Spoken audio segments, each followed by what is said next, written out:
Bonjour et bienvenue dans ce webinaire Cannelle. Je suis Guillaume, le CMO de Cannelle, et on va passer ensemble une demi-heure, voir un peu plus. Si vous avez des questions, n'hésitez pas évidemment à utiliser le chat sur la droite de l'écran pour me poser des questions ou faire un petit coucou éventuellement.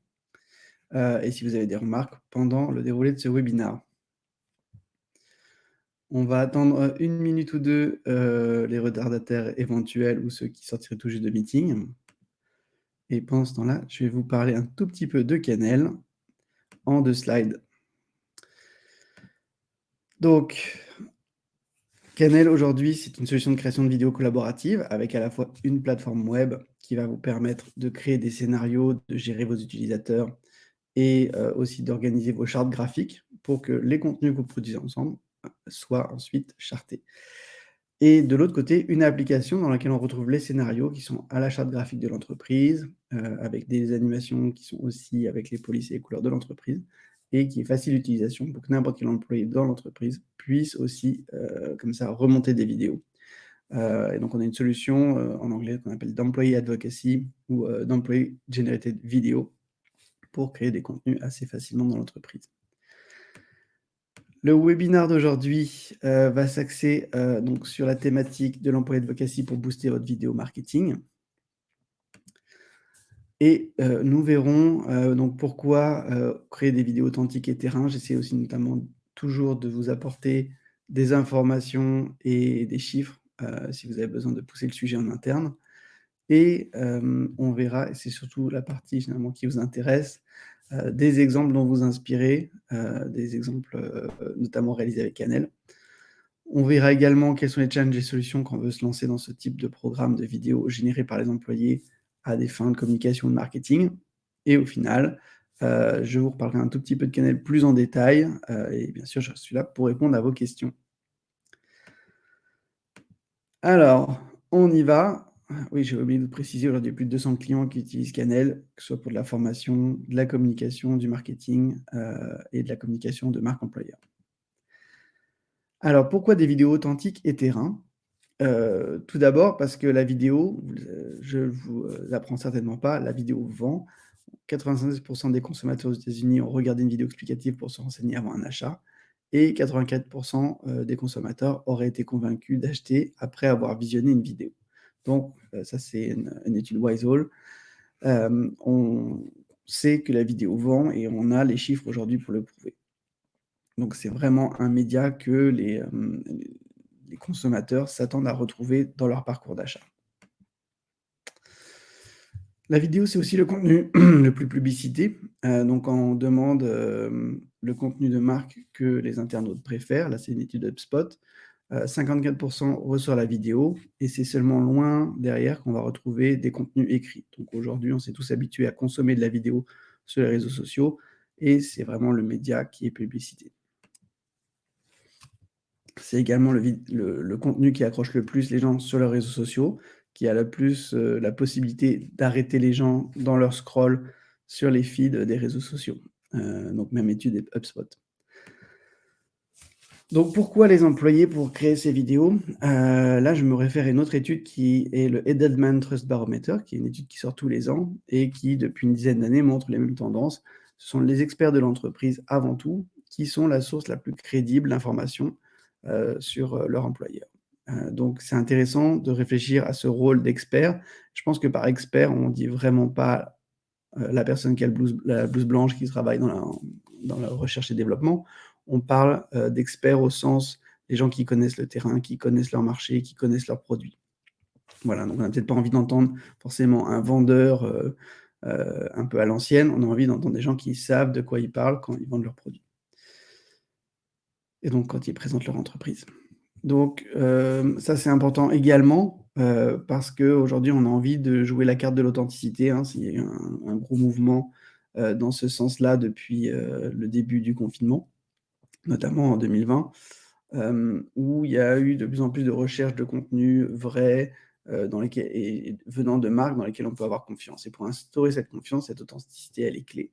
Aujourd'hui, on voit 80 des Français disent prêts à récompenser l'authenticité d'une marque par leur fidélité. Donc cette confiance, cette fidélité, elle ne peut venir que d'une certaine forme d'authenticité et cette crédibilité, elle va venir des employés de l'entreprise. Donc on a tout intérêt à les mettre en avant, autant que possible dans nos vidéos de marketing. Donc si je résume, la vidéo collaborateur, c'est un format efficace, parce que vos contenus sont en prise avec le réel. Voilà, on a des vrais employés qui montrent les vrais, produits ou les vrais services, ou qui en parlent. On a des consommateurs qui sont en recherche d'authenticité et j'ai envie de dire, il y a un petit effet bonus aussi, c'est une reconnaissance pour l'employé. On va, lui dire: «Bah, écoute, c'est toi qui connais mieux ce produit, c'est toi qui connais mieux ce service, c'est toi qui connais mieux ce marché». On va reconnaître cette expertise en la mettant en avant, de façon publique. 3 bonnes raisons donc de passer, avant de passer aux exemples, 3 bonnes raisons de passer aux vidéos générées par les collaborateurs et mettant en avant les collaborateurs.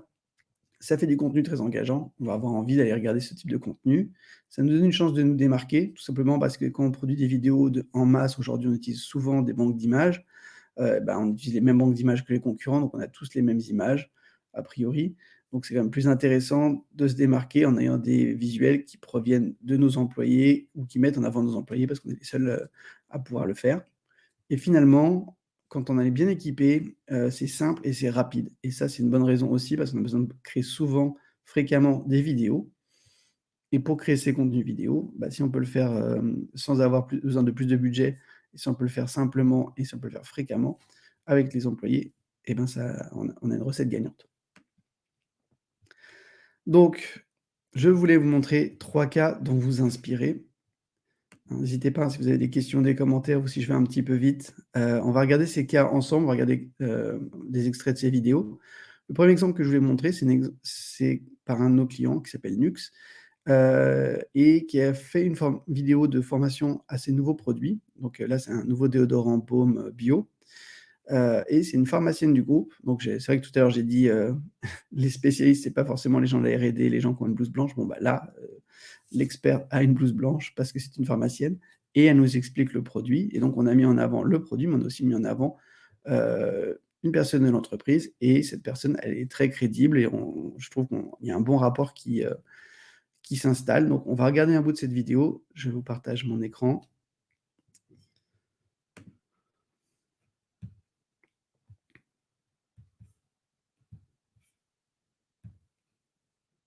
Voilà, alors on revient au début.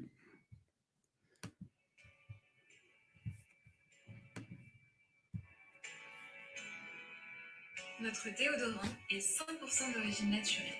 Il est aussi certifié bio et vegan. Il a une texture baume poudrée, très sensorielle, qui s'applique facilement aux doigts. Ce nouveau geste peut convenir aux hommes et aux femmes.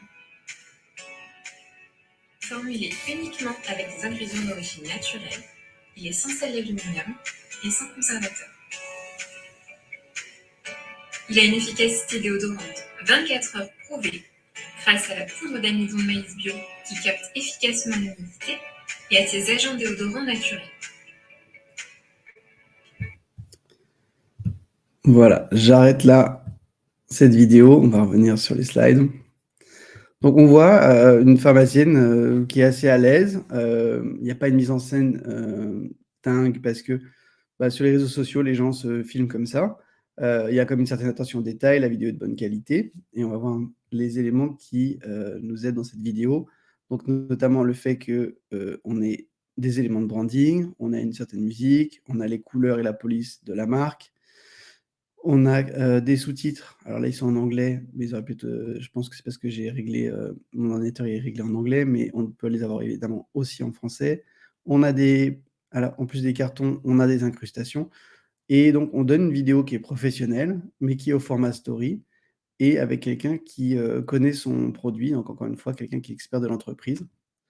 Donc on donne la parole à une experte. On a quelque chose qui est très orienté expérience utilisateur. Elle est là pour parler du produit, mais donner vraiment les bénéfices pour le client final. On a un format court qui, je crois en dessous de 2 minutes.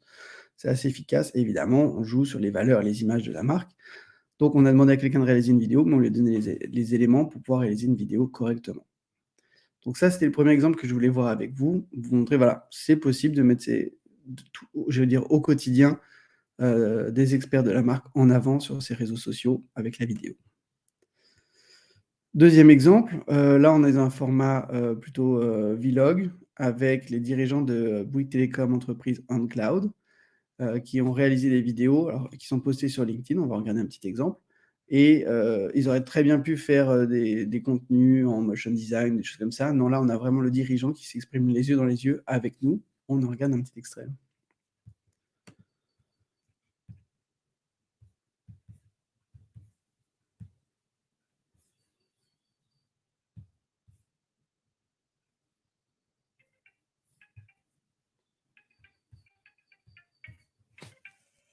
Bonjour, Pierre Amann, je suis le directeur de Bouygues Télécom Entreprises on Cloud.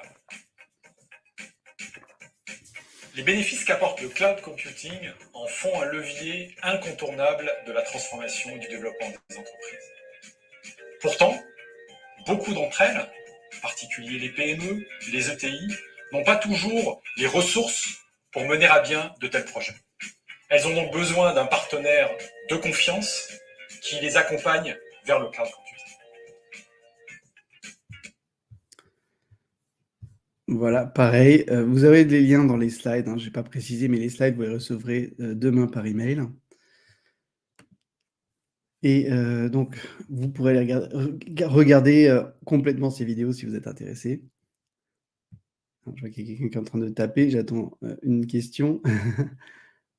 Merci Betty, pour ce top les exemples. Donc c'est aussi un exemple réalisé avec Cannelle, hein. On retrouve, d'ailleurs un petit peu le même style d'incrustation. Et ce qui est intéressant, voilà, c'est qu'on a un dirigeant qui a accepté de jouer le jeu et c'est le reste de l'équipe aussi. Il y a quelqu'un, dans leur équipe, marketing et social media qui a décidé: «On va faire des vidéos» et ils ont joué le jeu avec des vidéos qui sont assez simples. On voit que c'est un petit peu scripté, je ne sais pas s'il y a un script ou un prompteur ou s'il a appris ses mots, mais c'est aussi assez bien construit comme on a pu voir pour la vidéo précédente. Encore une fois, je vous disais, on peut tout à fait faire ce genre de vidéo de présentation d'entreprise en motion design. Évidemment, les coûts sont pas les mêmes.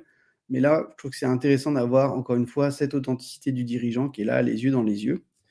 Et comme je vous le disais, c'est sur LinkedIn. Il ne faut pas oublier que LinkedIn, c'est aussi une bonne plateforme pour aller diffuser des vidéos si vous êtes en B2B ou si vous êtes dans des produits bancaires ou des produits de luxe. Ça fonctionne assez bien aussi. Donc, je trouve ça intéressant de jouer sur ces éléments-là. On verra après les éléments vidéo qui sont intéressants à reprendre. Je vous ferai un petit résumé sur le sujet. Dernier exemple, donc nous, chez Cannelle, on fait régulièrement des vidéos, on n'en fait pas encore assez, mais on en fait aussi avec nos clients pour, mettre en des cas d'usage et c'est souvent, Priscilla, qui est notre Customer Success Manager, qui réalise ces vidéos avec nos clients. Donc là, avec Mailhoop, on va passer un petit extrait. Celui-là, comme il est sur YouTube, je peux vous le partager directement dans le player. Ça sera plus confortable et le son sera aussi certainement meilleur.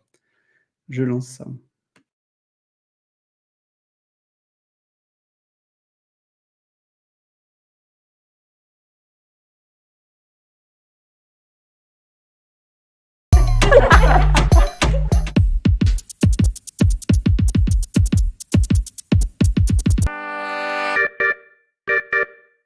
Bonjour, je suis Ophélie Bazar et je vous présente Spammy.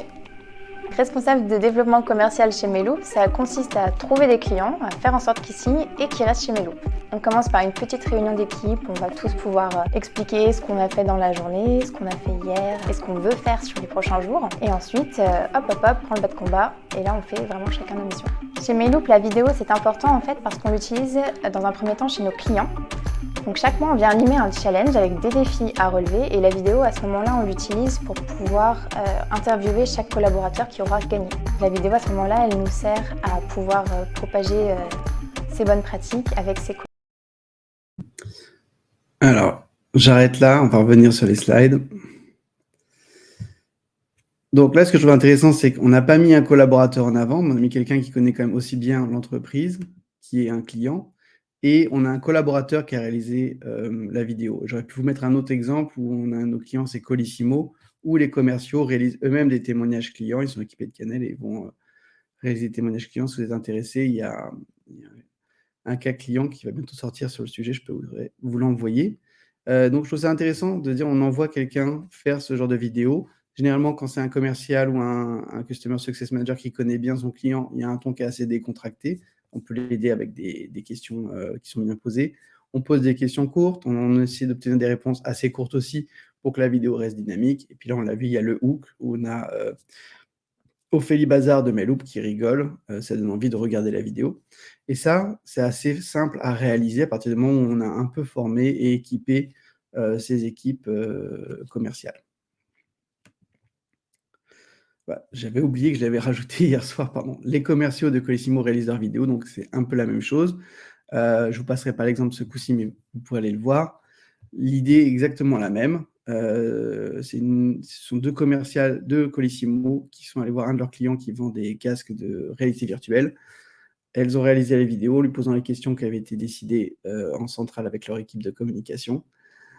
Et elles ont réalisé ça avec Ganel et ça leur permet de faire du social selling. Je ne sais pas si parmi vous, il y en a dans le B2B qui font du social selling, mais voilà, si vous avez l'équipe de commerciaux, il n'y a pas qu'en B2B qu'on le fait, mais c'est quand même très B2B, on peut comme ça créer des contenus qu'on va pouvoir partager pour alimenter sur ces réseaux sociaux et alimenter justement ce phénomène de social selling.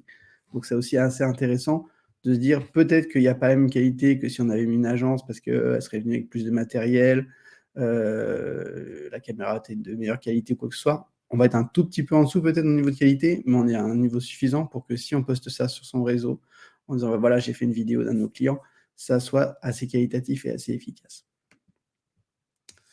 Dans la même veine, je vous invite à aller voir des vidéos qui sont réalisées aussi par Colissimo, mais alors plus des vidéos de com externe, c'est un peu moins le cas du marketing aujourd'hui, mais d'avoir des gens sur le terrain qui se filment et qui permettent de réagir rapidement à l'actualité du groupe. Et vu les 2 dernières années qu'on a vécues, c'est assez important, je pense, en com et en marketing, de pouvoir réagir assez rapidement avec des contenus qui sont relativement bien faits et toujours à la charte du groupe. Donc ce que je retiens moi, hein, de ces différents exemples, hein, c'est vraiment le terrain, c'est là où il y a l'action. On veut aller voir, les gens qui vendent, on veut aller voir, les gens qui forment, on veut ceux qui passent aussi un peu bien en vidéo. On veut assumer, le cadre et un ton décontracté parce que si on essaie de faire que des vidéos corporate, à chaque fois, 1, on perd en authenticité et puis 2, ça prend plus longtemps, voire ça prend plus même de budget, alors que le résultat est pas forcément meilleur. On veut enchaîner les questions-réponses courtes. Et ce que je disais tout à l'heure, hein, c'est sacrifier un peu de qualité, mais c'est pour plus de réactivité et pour plus de quantité. Et on sait que sur les réseaux sociaux aujourd'hui, c'est clé de pouvoir renouveler régulièrement et fréquemment ces contenus. Donc ça fonctionne à partir du moment où on se dit, oui, je vais dupliquer ma capacité à produire des vidéos et pour ça, je vais passer par mes employés, par ce qu'on appelle le employee advocacy. Si on voulait aller un tout petit peu plus loin, par rapport à ce que je vous ai montré, c'est toujours intégrer un peu de storytelling. On l'a vu un petit peu avec Meloup.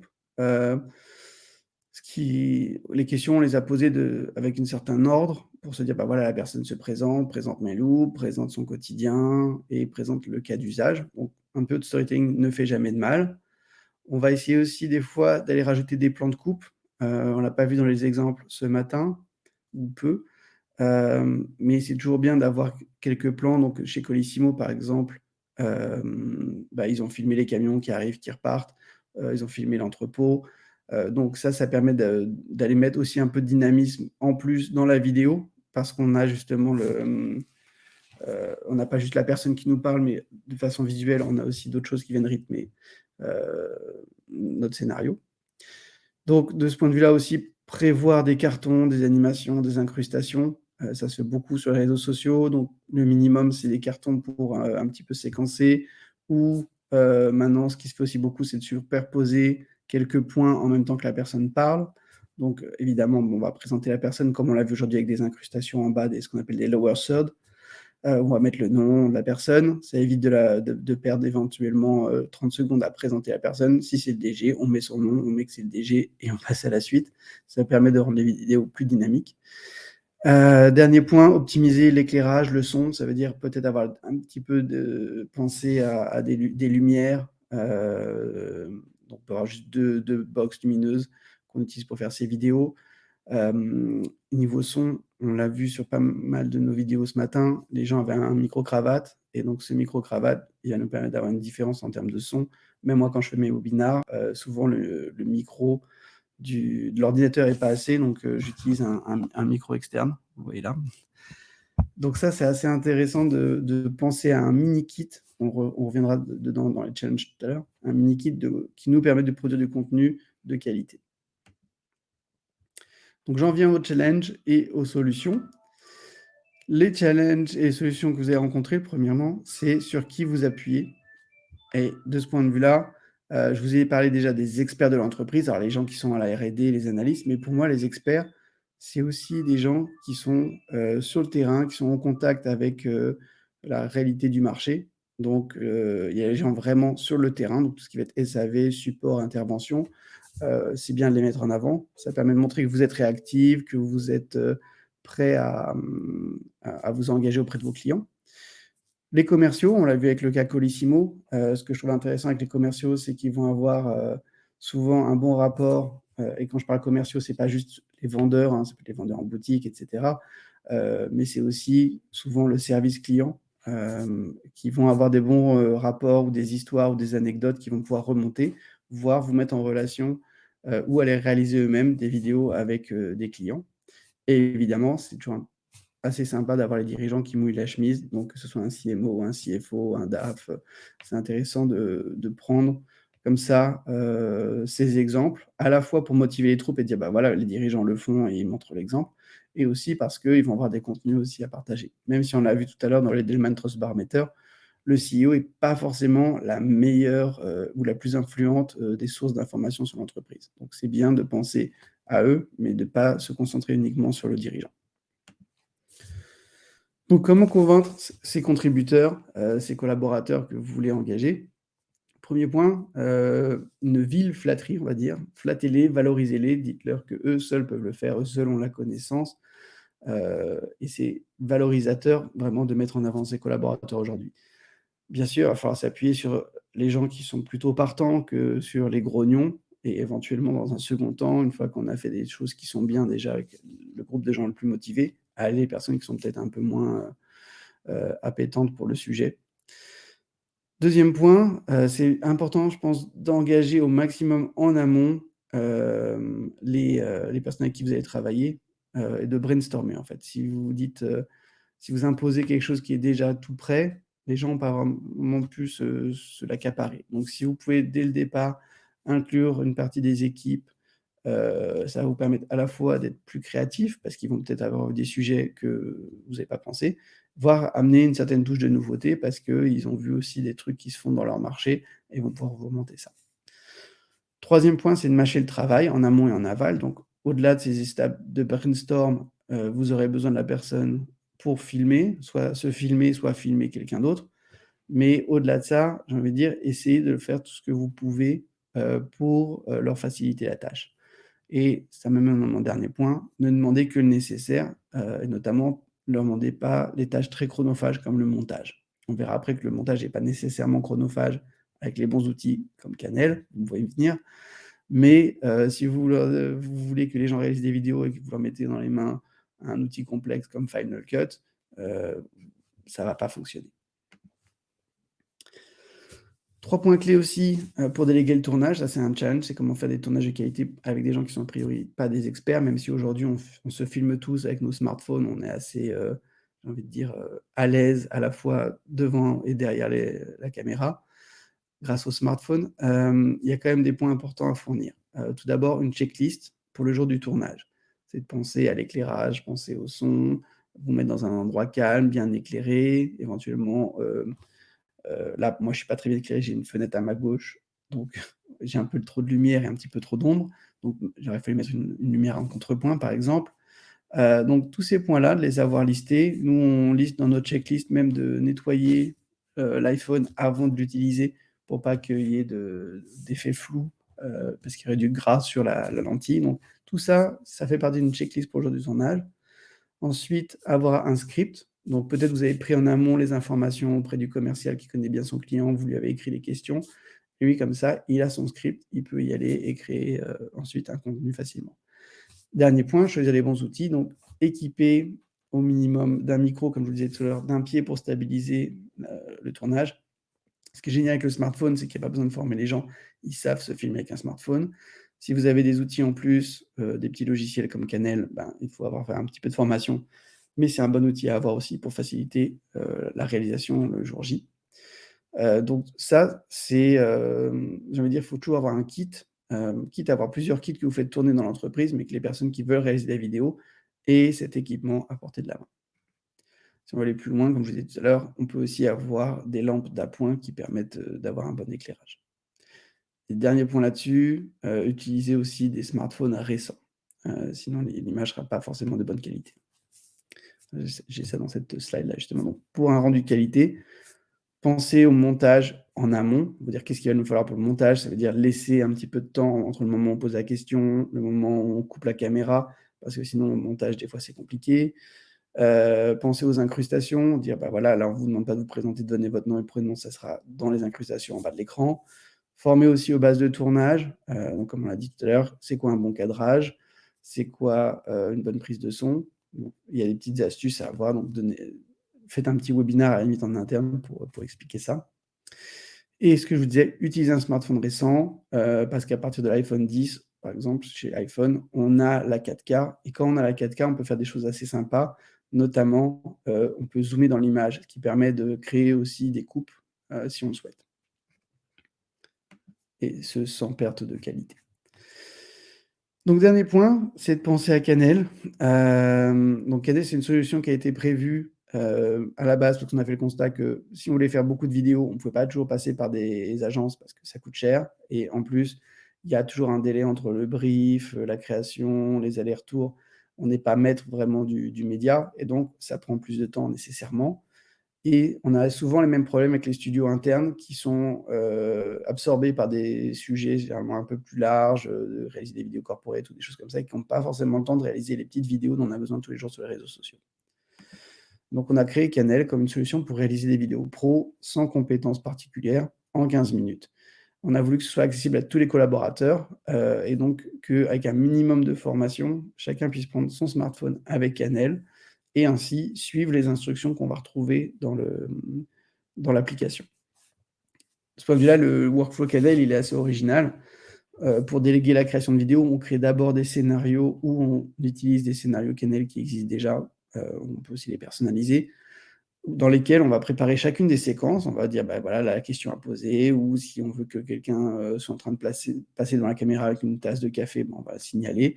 On va dire comme ça, toutes les étapes du script sont définies, ce qui fait que quand on envoie ça dans l'application, on a un scénario qui est prêt à être réalisé. On va devoir réaliser chaque séquence un peu comme on remplirait chaque slide d'un PowerPoint qu'on nous a demandé de remplir. Au final, il y a une étape de montage intelligent qui se passe dans Canel, c'est-à-dire que toutes les scènes qu'on a mis dans cette espèce de timeline qui ressemble un peu à un PowerPoint, elles vont être concaténées ensemble avec les bonnes animations, les bonnes incrustations, les cartons, tout ça aux couleurs et aux polices de votre charte, et avec éventuellement aussi les musiques que vous pouvez avoir ou des musiques qui sont déjà présélectionnées dans l'application. Voilà, et ainsi comme ça, sans avoir eu à faire vraiment de vidéo, on a fait une vidéo. On devient un peu le monsieur Jourdain de la vidéo. Je m'arrête là.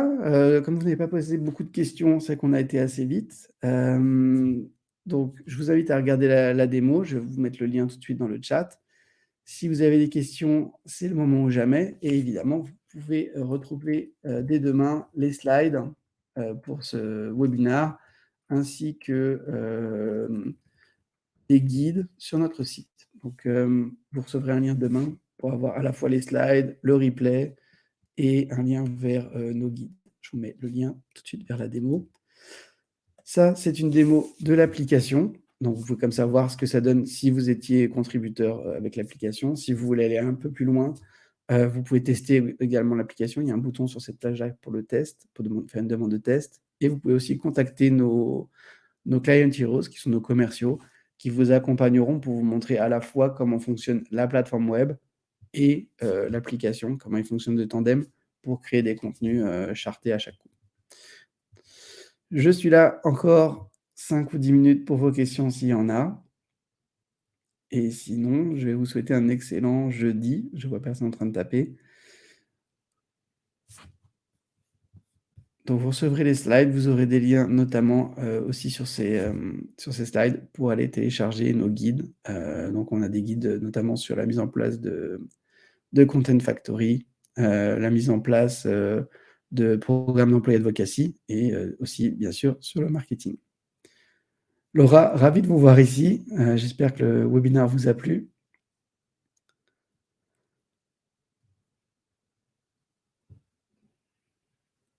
J'attends votre réponse avec impatience. Laura, l'outil ciseau est-il opérationnel? Je vous invite à vous rapprocher de Priscilla par rapport à ce point. Je lui dirai que vous m'avez posé la question, tout simplement parce que je ne connais pas votre environnement et je ne sais pas si vous êtes en bêta ou pas, ou si vous êtes sur iPhone ou Android. Très bien. Je remonte l'information. S'il y a des questions sinon sur le webinar ou sur Canel, n'hésitez pas.